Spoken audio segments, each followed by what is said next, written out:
आज सकाळ सकाळी बाटला पण पाण्याचा भरून आणायचा होता आणि रियाला पण शाळेत सोडायची होती. मग गावात गेलो, पहिले रियाला शाळेत सोडली आणि बाटला पण भरून घेतला आणि घरी जायला लागलेलो. तवर रम्यान दिप्या वाटत बघत बसलेली. जायचं होतं जरा फिरायला, तवर दिप्या घरी पळत गेला आणि गडी घरने फेरन लावली आणि पावडर घेऊन आला.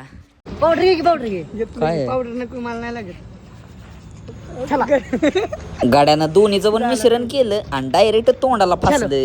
माझं मी लावतो गपचूप. रम्या म्हटलं माझं मी गपचूप लावतो. आता म्हटलं चला गप, आपण पण म्हटलं जरा गॉगल घालून सोमागरी करूया. त्याच्यामुळे दिप्याकडनं गॉगल घेतला आणि घातला. तिथनं आम्ही डायरेक्ट डोंगरावरच गेलो. डोंगरावर आता असला खतरनाक विषय होणार आहे ना की सगळीकडे आता ब्लॉग बसवली. ती ह्यो विषय झाल्यावरच आता कळणार नेमका काय विषय आहे. ती वर गेलो तर वर यज्ञ चालू होतं. आम्ही आज जाऊन आपलं देवीचं दर्शन घेतलं आणि खाली यायलाच लागलेलो. तवर रम्या म्हणला थंड काहीतरी. तवर पप्प्या पण निघाल्याला. पप्प्याला पण म्हणलं थंड हो म्हणजे खाली पळत जाशील. आणि पप्प्या पण थंड झाला आणि खाली पिंगरीगत गेला. आम्ही पण खालीच चाललेलो. काय बघायचंय तुला? मला बिबट्या बघायला मला बिबट्या बघायचा.